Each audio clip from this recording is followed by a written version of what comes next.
C'est parti pour un nouveau numéro de votre émission 45 minutes pour convaincre. Mesdames et messieurs, bienvenue sur ces plateaux. Nous recevons pour vous Monsieur Mazikou Edi. Il est cadre de l'Union démocratique africaine originelle, parti cher à Claudel André Loubaya. Il est également candidat député provincial dans la commune de Bandal, mais il est aussi coordonnateur de la fondation Mazikou. Bienvenue Monsieur Mazikou. Merci, bonjour. Merci bien, je ne serai pas seul sur ce plateau. Comme d'habitude, mon estimé confrère John Titende est déjà là pour vous servir. Bienvenue John. Merci et à toi autant, Joseph Vumbi. Merci bien, nous allons revenir à notre invité, mais d'abord l'ossature de cette émission. Joseph Vumbi, c'était très attendu, les discours de Joseph Kabila Kabanga à la 73e session de l'Assemblée générale des Nations Unies, décryptage de cette adresse dans ces numéros. Il sera également question de l'inévitable processus électoral. Voilà l'essentiel de 45 minutes pour convaincre de ce soir. Joseph. Voilà, Monsieur Mazikou, vous êtes d'abord membre du parti de l'Union démocratique africaine originelle, parti de Claudel André Loubaya, mais c'est un parti qui est quand même très jeune, apparemment un parti moins connu de l'opinion. Non, merci beaucoup. IDEA, c'est pas un parti jeune, IDEA, c'est un grand parti. C'est un parti qui est déjà né en 1962, qui a été dirigé par le feu André Loubaya. André Loubaya. Et déjà en 1962, il existait. Il a été assassiné par le système, le régime de Mobutu. Et aujourd'hui, Claudel Loubaya a pris la relève de IDEA. Voilà pourquoi on a rajouté originel. Donc IDEA existait déjà. Et en 2012... Donc on est allé ressusciter le vieux parti qui a disparu quand même. Oui, qui a disparu. Soyons clairs, il a disparu, mais il a ressuscité. Et voilà pourquoi on a rajouté autre qui fait maintenant IDEA, Union démocratique africaine originelle. Mais c'est un parti qui semble quand même être inconnu du grand public. Non, c'est un parti, un grand parti. En dehors du Kasaï central. Non, on est implanté presque dans toutes les provinces. C'est un parti connu, un grand parti qui est sur le terrain et qui a une vision proche de la population, la démocratie sociale. Donc, oui, voilà, le parti comment on appelle ça? UDA. Alors, ce parti, on peut le soutenir comment? De gauche, de droite, de FCC, de l'opposition radicale, du centre, c'est quoi? IDEA est dans l'opposition, l'opposition du peuple. Parce que la vision de IDEA, c'est la démocratie sociale, qui est proche au bien-être de la population.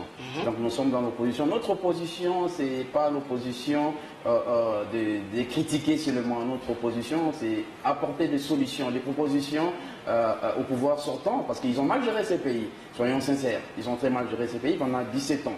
Alors qu'est-ce que nous pouvons apporter? Nous voulons l'alternance. Ça, c'est la vision de l'IDEA. L'alternance, l'installation d'état des droits. Le reste pour les peuples. Mazikou Edi, l'UDA soutient quel candidat à la présidentielle de la République? L'UDA soutient la candidature de Moïse Katumbi que nous souhaitons. Donc vous faites partie de Ensemble pour les changements. Nous sommes membres de l'Ensemble. Vous avez quitté les rassemblements. Nous ne sommes pas dans les rassemblements, nous sommes dans AMK, Alliance des mouvements du Congo, qui soutient la candidature de Moïse Katumbi, que nous souhaitons le retour en homme libre. Parce que c'est un Congolais, c'est un enfant du... Non, mais parce que, on essaie, les carottes sont presque cuites pour Katumbi. Il n'est pas aligné, il ne s'était pas fait enrouler, il n'est pas dans la course. Autant jeter votre dévolu sur un autre candidat, n'est-ce pas?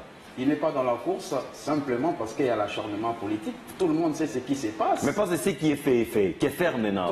Allez-vous boycotter les processus? Tout le monde sait ce qui se passe dans ces pays. Moïse Katumbi a été jugé comme un fugitif. Mais il est revenu de soi-même, il a été refusé. On lui refuse même le droit. Non, il a fait son spectacle à Kasumbalé, ça. C'est pas un spectacle, on lui refuse même le droit de rentrer chez lui, le droit d'être arrêté.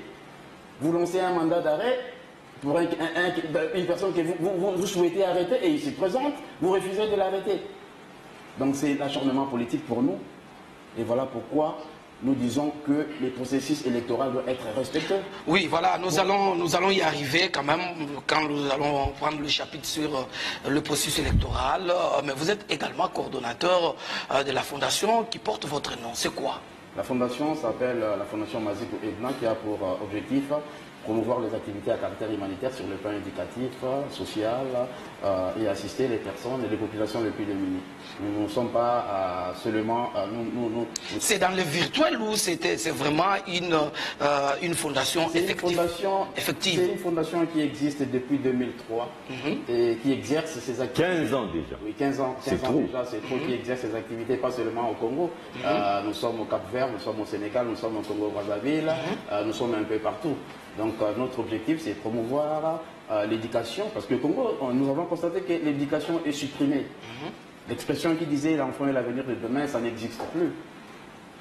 Donc l'objectif de cette fondation, c'est promouvoir l'éducation. Promouvoir les activités à caractère humanitaire sur le plan éducatif, social, culturel et sportif, et revenir en aide aux populations les plus démunies. Parce que nous voyons à Kinshasa, moi j'ai vécu des cas, je suis allé dans des coins où des enfants partageaient un seul cahier.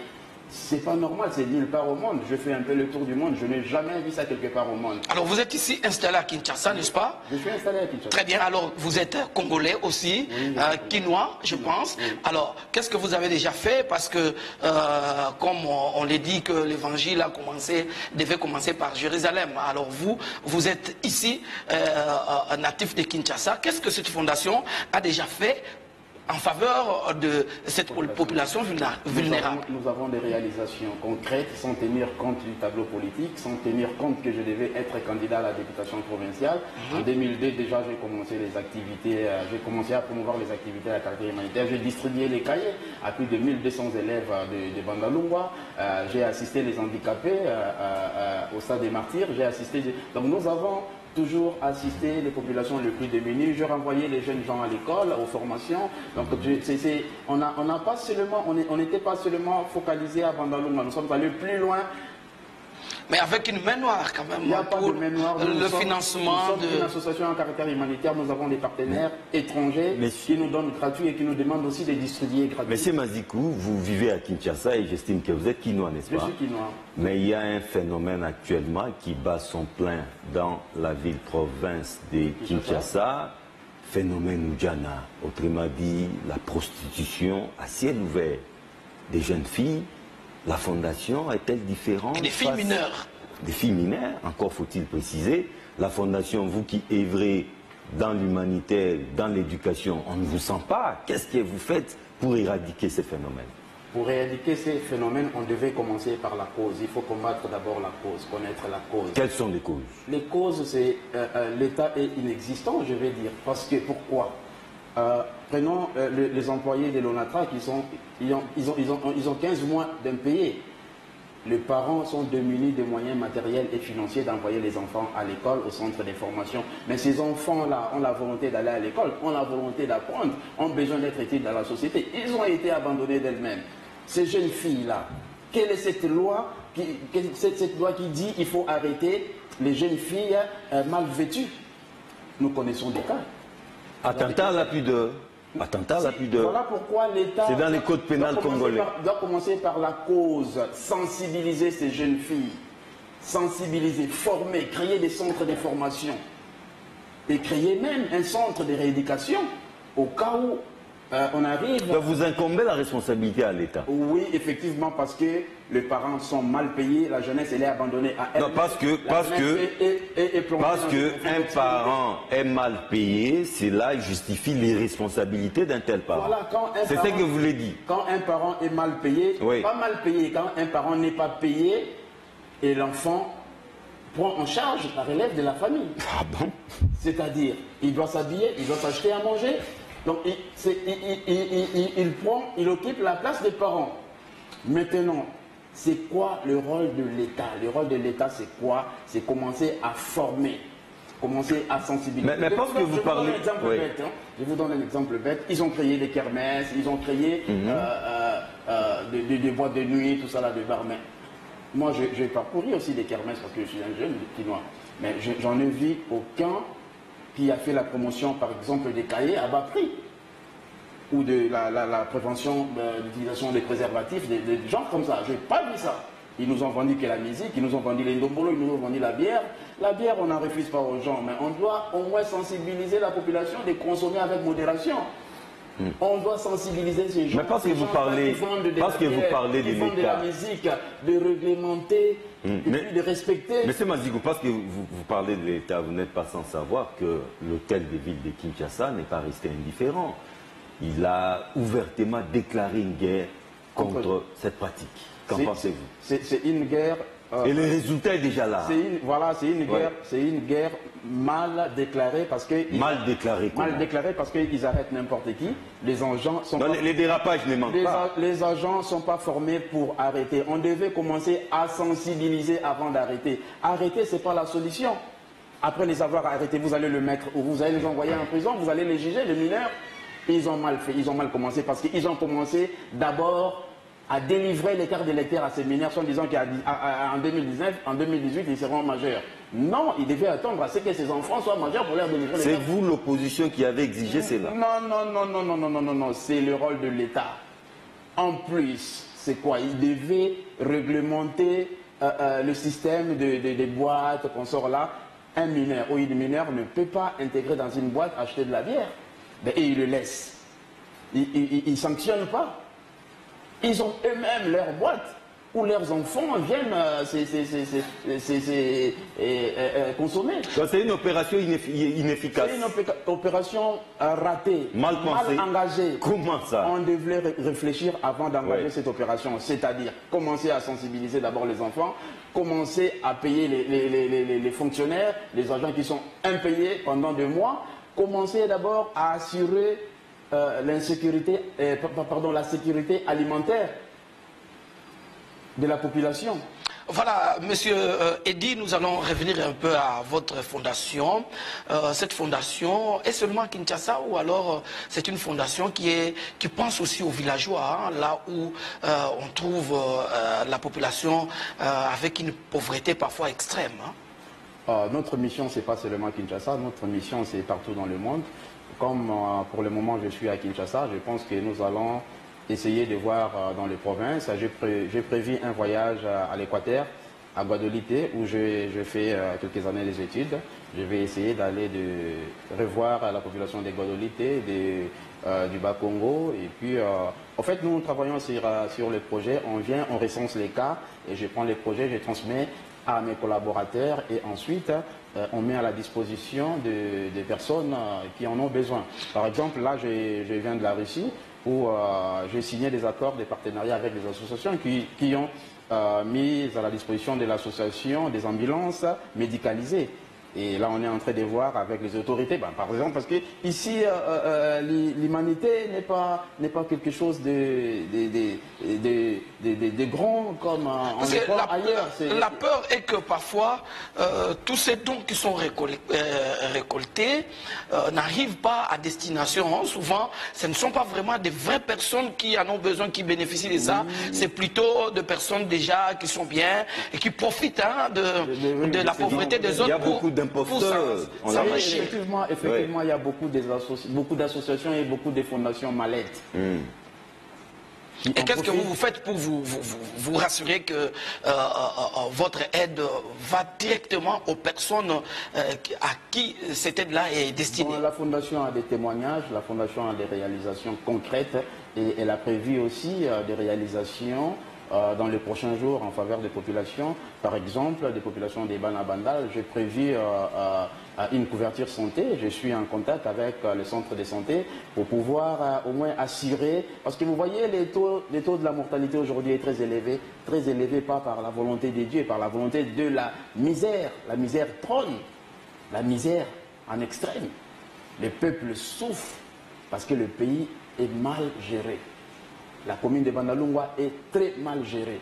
Alors, il faut supprimer cette culture, il faut supprimer cette politique, il faut amener l'alternance, il faut donner la couverture de santé, la santé pour tous, l'éducation pour tous. Tout ça là, quand toutes ces conditions sont réunies, vous verrez que la population restera tranquille, la population ne descendra pas dans la rue pour manifester, quoi que ce soit. Tout ça là, c'est dans le cadre de l'installation des droits de base. Parce que si les droits est installé dans ces pays, le reste, c'est rien du tout pour relever. Mais qu'est-ce qui fait que vous qui êtes un opérateur dans l'humanitaire, vous puissiez basculer vers la politique? En fait, la politique, c'est la mère des sciences. Hein. Parce qu'on parle de la politique tous les jours chez nous. Quand on est à la maison, quand le prix du pain augmente, c'est la politique qu'on parle à la maison. Quand il y a des lestages, c'est la politique. Vous voulez profiter de ce que vous distribuez aux gens pour en tirer finalement des dividendes politiques? C'est à partir de mes réalisations que la population m'a demandé de s'engager dans la politique. Et vous êtes sûr que dans la politique, vous allez continuer à servir ces peuples-là comme vous le faites maintenant, que vous êtes simplement humanitaire? Parce que la politique corrompt, dit-on. Oui, au fait, la vision déjà de la Fondation, c'est la démocratie sociale, c'est le social, le bien-être de la population. En fait, la Fondation a 15 ans, mais ça fait combien d'années que vous avez intégré l'IDEA? Ça fait quelques mois que je suis dans l'IDEA. Ah, seulement? Oui, parce que la vision de l'IDEA qui est la démocratie sociale, une vision qui est très proche et favorable au bien-être de la population. Je parie que vous étiez à l'UNC au départ. Non, non, je n'étais pas à l'UNC. Pas du tout. Non, non, pas du tout. Je ne suis pas de l'UNC. Je me suis engagé dans aucun parti dans ces pays. L'IDEA, c'est mon parti et j'ai vu la vision qui est très proche et favorable au bien-être de la population. J'ai dit, bon, je m'engage avec l'IDEA. Ensemble, on va voir comment on va amener l'alternance dans ces pays, comment on va soutenir la population, parce que nous nous exprimons avec le mot et pensée de la population. Alors, comme du peuple. Comme vous avez basculé en politique, parlons politique maintenant, le chef de l'État a été à New York pour participer à la 73e Assemblée Générale de l'ONU. Eh ben, du haut de la tribune de l'ONU, trois éléments essentiels à retenir de son discours, en tout cas le processus électoral confirme la tenue des élections au mois de décembre, le 23 décembre. Eh ben, il a attiré encore une fois de plus l'attention des étrangers qui s'ingèrent toujours dans les affaires internes de la RDC, et puis il a demander que l'on puisse commencer, en tout cas, à faire partir, à faire partir les troupes de la MONUSCO, si je peux un peu résumer, en 3 volets, ce qu'a été le discours du chef de l'État. Alors vous, maintenant, vous êtes un opérateur politique. Quelle est votre appréciation du discours du chef de l'État? Merci. Nous, dans l'opposition, le discours du chef de l'État, Joseph Kabila, c'est non-événement. Comme toujours. Comme toujours, c'est non-événement. Non, égal à vous-même, l'opposition. C'est la même chanson. Il n'y a rien de nouveau. C'est la même chanson. Non, il n'y a rien de nouveau, mais lorsque les chefs disent clairement que... Vous avez vu, vous avez constaté que la salle était d'abord vide. Donc c'est un non-événement. Non, c'est tout à fait normal. C'est un non-événement pour l'opposition. Nous sommes préoccupés par les élections apaisé. Non, mais vous avez votre réponse. Le chef de l'État dit que le processus est irréversible, c'est pour le 23 décembre prochain, oui, et pas d'ingérence. Ça, c'est un non-événement. Ça, c'est de la démagogie parce que Corneille Nangaa nous parle que le premier lot des machines à voter arrive incessamment. Oui. Déjà, nous, l'opposition, nous sommes contre la machine à voter qui est inconstitutionnelle. Et c'est pratiquement impossible que les 35 machines viennent le 5. Mais c'est magique.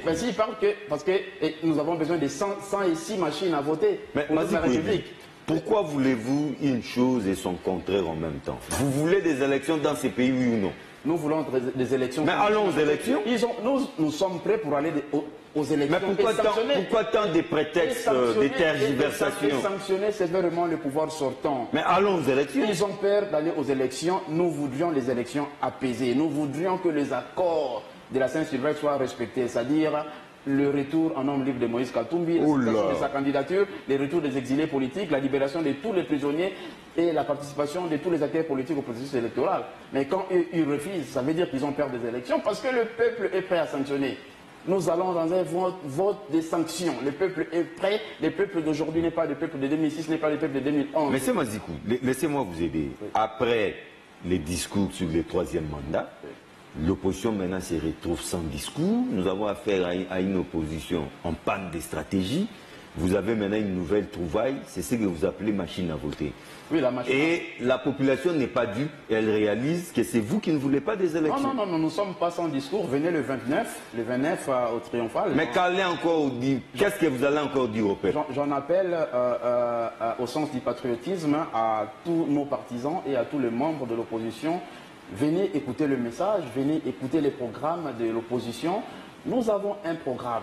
Nous avons un programme. Un programme commun. Un programme commun. Nous avons prévu. Bon? Laissez l'opposition tranquille travailler afin d'amener l'alternance dans ces pays. Ah, donc vous acceptez que nous irons aux élections avec la machine à voter? Nous voudrions bien aller aux élections, mais sans machine à voter. Parce que la machine elle-même, elle n'est pas constitutionnelle.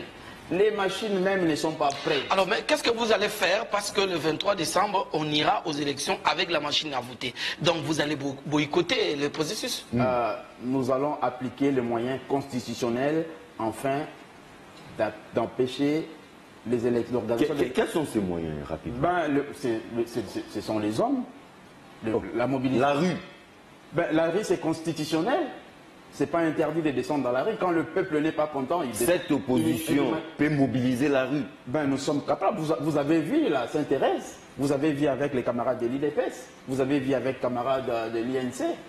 Nous sommes un peuple uni, nous sommes un peuple Vous ne trouvez pas que cette recette est révolue? Marche, journée ville morte, ce sont des voies constitutionnelles. Maintenant, ce sont les urnes. Pourquoi vous voulez distraire la population? Ce sont des voies constitutionnelles pour manifester notre mécontentement. Parce que nous ne voudrions pas des élections sans la participation de tous les acteurs politiques. Nous voudrions des élections apaisées. Nous voudrions que le gouvernement sortant, Corneille Nangaa, qui n'est plus l'église au milieu du village parce qu'il s'associe avec les gouvernements, ils doivent organiser les élections transparentes, les élections apaisées. Pour organiser les élections apaisées, il faut que tout le monde participe au processus électoral. Il faut que tout le monde participe au processus électoral. Évidemment, c'est ce qui a été fait parce que ils ont écarté. Mardi, pour vous rappeler, mardi, tous les délégués de mandataires de partis politiques au niveau du comité de liaison de la CENI, en tout cas, ils ont échangé avec Corneille Nangaa, qui les a informés que pour la CENI, techniquement, la CENI est prête pour aller aux élections. Donc... Non, c'est du mensonge. La CENI n'est pas prête et puis nous n'avons pas accepté. C'est vrai que nous avons eu une communication avec Corneille Nangaa, mais nous n'avons pas accepté la machine à voter parce que les machines elles-mêmes, elles ne sont pas prêtes. Elles n'arrivent pas le 5. Parce que si les machines, le deuxième lot, parce qu'il nous faut au moins... Eux-mêmes qui sont gestionnaires de ces machines vous disent que c'est prêt. C'est des mensonges, ils continuent. Le peuple souffre déjà, ils continuent à tromper le peuple. Nous avons besoin de plus de 106 machines dans toute l'étendue de la République. Mais je ne pense pas que les 106 machines vont arriver avant novembre. Parce que s'ils arrivent au mois de novembre, alors à quel moment nous allons organiser les élections? D'ailleurs, ils n'ont pas mandat aussi d'organiser des élections.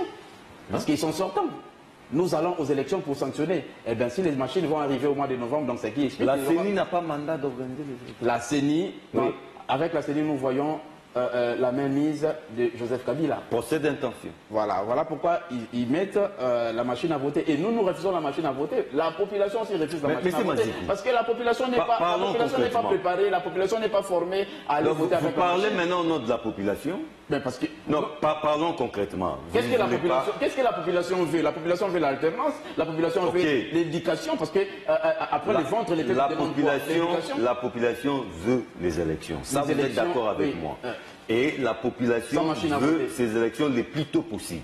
C'est-à-dire sans machine à voter. Le 23 décembre prochain. Oui. La machine à voter, c'est vous qui ajoutez sans machine à voter. Oui. Cette population qui veut de ces élections, avec la machine à voter, réalise que c'est vous l'opposition qui ne voulez pas de la machine à voter et vous commencez à tergiverser. Non, mon frère. La population n'est pas préparée à aller aux élections avec la machine à voter parce que je rappelle que la machine à voter, elle n'est pas constitutionnelle. Non, la population n'est pas formée, n'est pas préparée à aller au vote avec la machine à voter. Mais c'est ça que la CENI est en train de faire tous les jours pour sensibiliser, former. On a 88 jours des élections. Mettez-vous au nom de la CENI n'a pas eu le temps de préparer tout ça là. La CENI avait suffisamment le temps de former, de préparer. Mais, monsieur Eddy, qu'est-ce que la CENI attend pour former? Monsieur Eddy, vous ne craignez pas que vous soyez négativement surpris de ce qu'on arrive le 23 décembre. Les adversaires se sont préparés, ils sont prêts pour aller aux élections. Vous n'avez pas pu mobiliser vos membres et puis on se retrouve devant... L'opposition, nous sommes prêts à aller aux élections sans machine à voter et nous allons sanctionner sévèrement les élections. Nous allons sanctionner les élections et c'est un vote de sanction. Mais vous n'avez pas l'impression que jusque-là vous prêchez dans les déserts? Non, on prêche pas. Vous ne voulez pas de la machine à voter au point de dire que les chiens aboient, la caravane passe. Non, la caravane ne passe pas, c'est-à-dire qu'ils ont peur d'aller aux élections sans machine à voter. Alors concrètement, que le peuple va sanctionner. Alors concrètement, qu'est-ce que vous allez faire? Parce que la machine à voter, quoi que vous disiez tout ce que vous êtes en train de dire là, mais elle est là. Le chef de la CENI, le président de la CENI, l'a encore réaffirmé. D'ailleurs, il a ajouté que si on constate qu'il y a les deux équipes, il y a une équipe qui n'est pas là, et ils vont faire que constater le forfait. Mais si les deux équipes sont là, le match va se jouer normalement. Mais si le meilleur gagne. Alors que le meilleur gagne. Alors vous apparemment, vous êtes en train de vous aligner vers le forfait.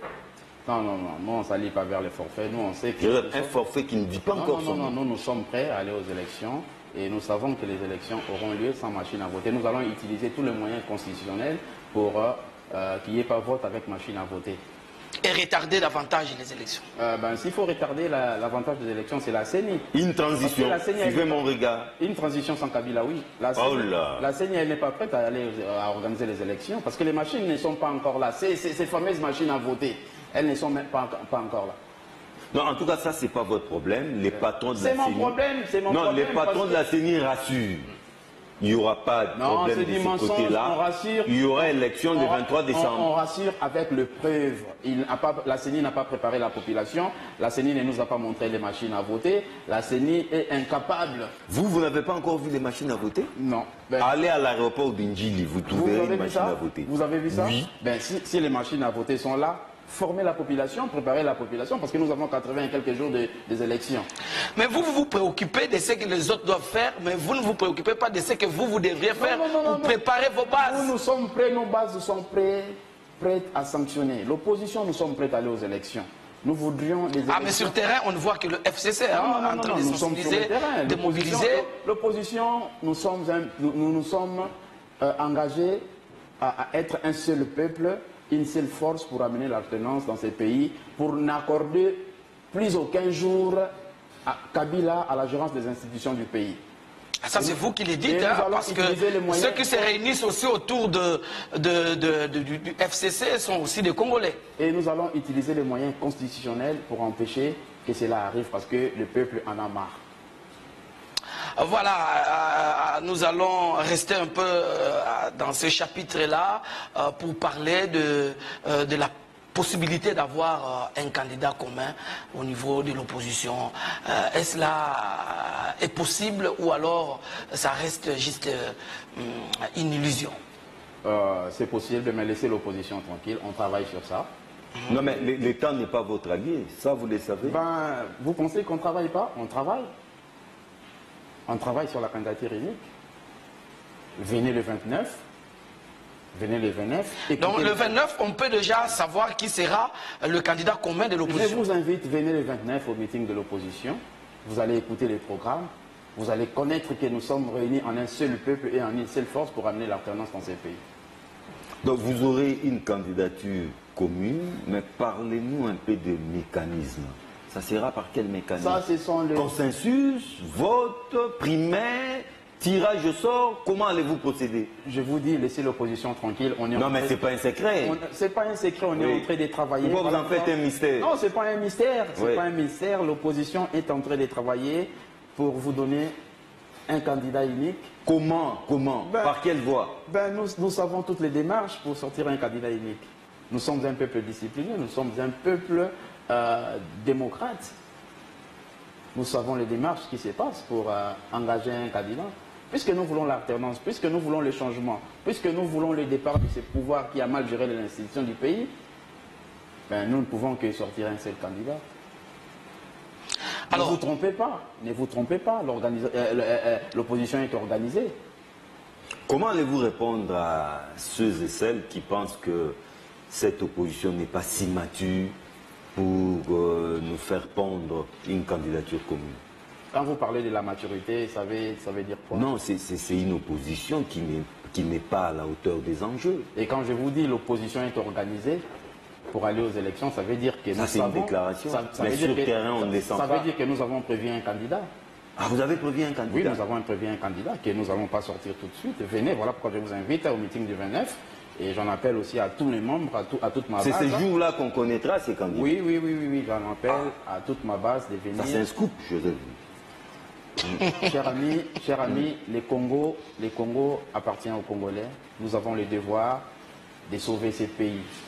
Le sang de nos martyrs doit être nettoyé par les nations que nous sommes. Si on ne s'engage pas, si on ne se dépêche pas, ça va s'exposer d'un instant à l'autre. Alors, si on vous demandait à vous, Monsieur Eddy Mazikou, de faire un choix parmi tous ces candidats qui sont encore en lice pour représenter l'ensemble de l'opposition, vous allez jeter votre dévolu à qui? Tous les candidats de l'opposition sont potentiels. Valables. Valables. Quel que soit le candidat que la majorité va présenter, je pense qu'il sera perdant. Ah, c'est simple à dire, hein? Non, c'est pas simple à dire, c'est la réalité sur le terrain. C'est la colère du peuple, la misère du peuple, l'éducation qui est sacrifiée, l'insécurité alimentaire, l'insécurité des personnes et de leurs biens. Mais la réalité sur le terrain montre également de foules et de foules derrière Chadari. Oui, parce que... Et les FCC. Non, les FCC, ça vient de naître. La foule vient pour récupérer l'argent qu'ils volent, ils viennent pour prendre l'argent, mais le vote, c'est un vote sanction. Je vous rassure, la population va sanctionner sévèrement le pouvoir sortant. Chadari ne pèse pas devant l'opposition. Tous nos candidats sont potentiels. Et je rassure la population. On a omis un élément à New York. Déjà ce vendredi, va se tenir une réunion de haut niveau, toujours au niveau de New York, pour parler Congo. Mais déjà, les autorités congolaises préviennent, elles parlent d'une réunion suspecte à laquelle elles ne vont pas assister. Qu'en pensez-vous? En ce qui concerne la participation de notre pays à cette réunion de haut niveau. Je pense que c'est mal réfléchi par le pouvoir sortant. Comment ça? Oui, c'est mal réfléchi, il faut participer parce que cette réunion... Non, ils ne connaissent pas les termes de référence de cette réunion. Puisque le pays n'a pas été associé à la préparation de cette réunion. Surtout que Joseph Kabila Kabange fustige l'ingérence. Mais vous voulez que les pays soient associés comment? Parce qu'on vous invite à participer. Venez écouter ce qu'ils vont vous dire. De quoi allons-nous parler? C'est ça le problème. Ils veulent nous aider à aller aux élections apaisées. Venez écouter. Parce que la CENI n'a pas de moyens d'organiser les élections. Les machines ne sont pas là. En tout cas, la CENI ne l'a pas dit. La CENI n'a pas d'argent. Ça, c'est vous qui le dites, non, la CENI. Pas les porte-parole parce que la CENI affirme qu'elle est techniquement prête. On vous invite à... Le porte-parole de la CENI s'appelle Kalamba. Il n'a pas dit ça. Ne refusez pas, ne dites pas non. Venez écouter la proposition. Non, on vous invite quelque part sans vous prévenir. De quoi allons-nous parler? Aveuglément, vous venez comme ça. Vous trouvez ça, c'est comme ça que les choses doivent se passer entre nations qui se respectent? Mais entre nations, on n'a pas besoin de vous annoncer. On vous invite par rapport à ça. Pour parler Congo. Parce que par rapport à la problématique du Congo, ils savent ce qui se passe au Congo. Ils savent que nous sommes engagés dans un processus électoral où les élections devaient être apaisées et assurées. Et ils doivent avoir lieu. C'est dans ce sens peut-être, c'est que je pense qu'ils veulent nous aider. Mais et si le pays dit non, ça veut dire qu'ils ne sont pas prêts d'aller aux élections. À mon avis, c'est ça. Non, nous sommes prêts à aller aux élections, mais avec les moyens du bord, pas d'ingérence extérieure. Avec quels moyens du bord, avec quels moyens, mon frère, dites-moi avec quels moyens que nous devons aller aux élections, parce que il n'y aura pas des élections apaisées puisque Moïse Katumbi n'est pas là, Jean-Pierre Bangombo n'est pas là, Mouzitou n'est pas là. Mais ce n'est pas Moïse Katumbi qui organise les élections, c'est la CENI qui organise. En 2006, vous vous souviendrez qu'Étienne Tshisekedi, élu de PES, n'était pas là, mais la CENI a bel et bien organisé les élections. Voilà pourquoi, enfin, j'ai dit ils ont peur des élections. Ils ont peur des élections parce que la CENI n'est pas prête d'aller aux élections. La CENI n'est pas prête d'organiser les élections apaisées. Donc, on vous a compris. Donc, sans Moïse Katumbi, il n'y aura pas élection. Lâchez les morceaux. Il y aura élection sans machine à voter. Nous sommes prêts, l'opposition.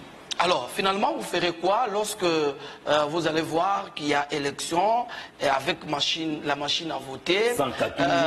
Vous allez faire quoi? Vous allez accepter comme ça pendant 5 ans de rester? Non, nous sommes prêts au banc de touche. Nous sommes prêts à boycotter ces élections par le moyen constitutionnel prévu par la loi. Le mot est sorti, boycott. Et qu'est-ce que vous gagnerez du boycott? L'alternance, le changement, parce que... Par quelle voie? La rue? Parce que la voie des urnes, vous l'avez boycottée.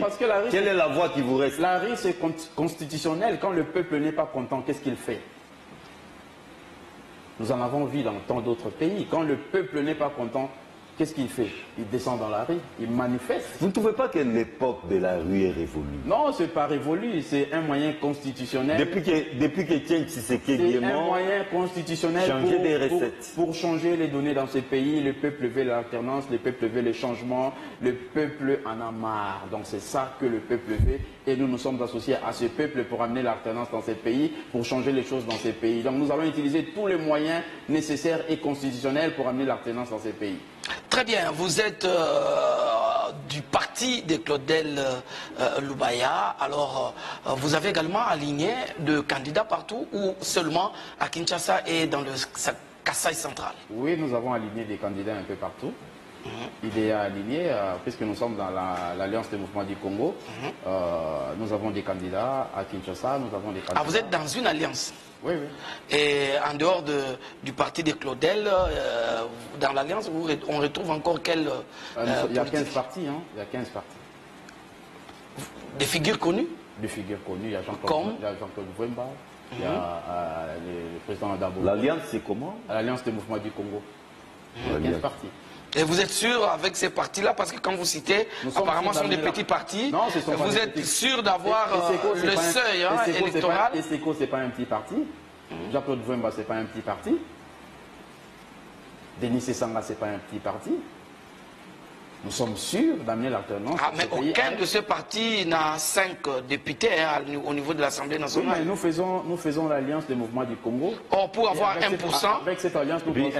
un constat, les leaders est plus connu que les partis. Non, non, non. Or, ça devait être l'inverse. Mais les leaders représentent les partis, c'est ça? Ah, ils ne représentent que les partis. Les leaders... Parce que c'est lui-même ces partis, sans base. Non, non, non. Les leaders a une base. Quand il représente les partis qui justifient qu'il a une base. Et nous, dans l'Alliance des mouvements du Congo, nous avons des bases très solides, très éduquées, très disciplinées, prêtes à aller aux élections sans machine à voter. Très bien, puisque nous allons petit à petit pour chuter, n'est-ce pas, dans cette émission. Apparemment, les CLC de l'Église catholique se réveillent. C'est sous l'influence de l'opposition? Nous avons toujours été aux côtés des CLC. Si les choses, le processus électoral n'est pas respecté comme prévu par la loi, je pense que on va se rapprocher de cette initiative, enfin, des manifestations. Monsieur Mazikou, le CLC a tué des paisibles Congolais ici pour un supposé ou réel troisième mandat. Il n'a pas tué, il n'a pas envoyé. Pour un supposé ou réel troisième mandat. Maintenant, quel est encore le discours que le CLC va tenir? Nous ne descendons pas dans la rue pour être tués parce que nous sommes disciplinés. Nous ne sommes pas armés. Nous ne cédons pas de provocation. Non, quel est le discours que le CLC va tenir cette fois-ci? Parce qu'il n'y a pas de troisième mandat. Si le processus électoral n'est pas respecté, vous saurez. Mais nous sommes en plein processus. C'est pour le 23 décembre prochain. Respecté parce qu'ils ont écarté des candidats. Nous avons même dépassé Ils n'ont une pas étape. libéré, ils n'ont pas libéré. Non, nous avons dépassé les prisonniers une politiques. étape décisive, celle du dépôt des candidatures. Que voulez-vous encore? Déjà, ils n'ont pas libéré les prisonniers politiques. Ils n'ont pas laissé venir un homme libre, Moïse Katumbi Chapwe, et tous les exilés politiques. La machine à voter elle-même, ça cause un problème, ça. C'est un problème. Mais s'il vous plaît, monsieur Mazikou, pourquoi ne pas être pragmatique?